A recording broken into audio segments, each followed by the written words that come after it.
লাশ ঠান্ডা হিম ঘরে পড়ে আছে আমার দেহটা। কেউ আমাকে শনাক্ত করছে না।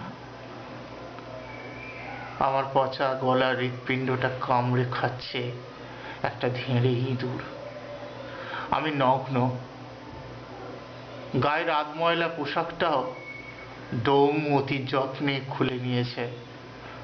হাতের সোনার আংটিটা তুমি যে আমাকে দিয়েছিলে, সেটা প্রেমের চিহ্ন নাকি রতির তৃপ্তি জানি না। পুলিশ অনেক আগেই পকেটে পুড়েছে। আমার কপাল ফাটিয়ে ডাক্তার ঘিলু ঘেঁটে পটাশ না ফসফরাস নিয়ে চলে গেছে। তুমি এখনো কেন এলে না? পোস্টমর্টেম করা বেওয়ারিশ লাশগুলো একটা একটা করে ভ্যানে তুলছে ডোম। এরপর একসাথে গাদা করে টায়ার জড়ো করে কেরোসিন ঢেলে আগুন জ্বেলে দেবে, কোন রকম রীতি রেওয়াজের ভনিতা না করে। লাশের জাত কেউ জানে না। হিন্দু, মুসলিম, খ্রিস্টান, শিখ, জৈন একসাথে পুড়ব আমরা।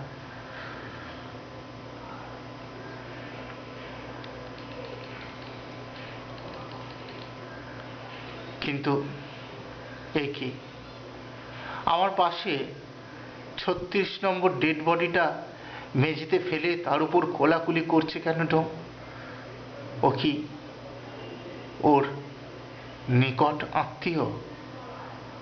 ও দুলছে দুলকি চালে, হাঁপিয়ে বিরতি নিচ্ছে। ও আত্মীয়তা শিশ্নের, সেটা মনুমেন্টের মতো খাড়া হয়ে আছে, মেশিন গানের মতো তাক করে একটা মৃত নারী শরীরের দিকে। কে ও?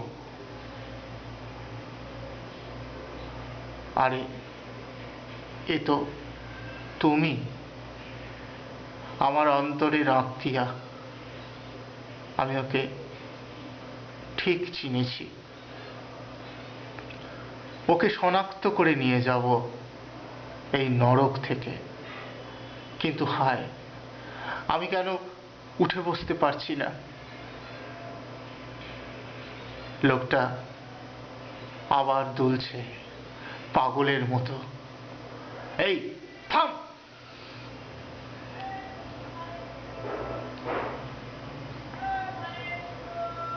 এই লাশ কাটা ঘরে আমার কণ্ঠস্বর প্রতিবাদী হয়ে উঠতে পারছে না। রেপের অনিয়ন্ত্রিত ঝড়ে ওর উদ্ধত ঔরস ছিটকে এসে পড়েছে আমার মুখে। কি বিচ্ছিরি গন্ধ! আমি যা পারিনি, পেরেছে একটা ধেড়ে ইঁদুরে। ওর বীর্য মাখামাখি লিঙ্গটাকে কামড়ে ধরেছে সে। ডোমটা ছটকাচ্ছে, আর ইঁদুরেরা সমবেত হয়ে ধেড়েটার দেখা দেখি খাবলা খাবলি করছে ডোমের তাজা শরীরটা নিয়ে। হয়তো এও লাশ হবে আর কিছুক্ষণ বাদে।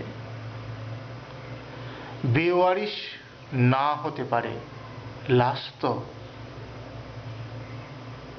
হে ভগবান, যদি কখনো ভুলক্রমেও কোনো পুণ্য করে থাকি, তিল সমান আমার পুনর্জন্ম দাও, মর্গের ধেড়ে ইঁদুর করে।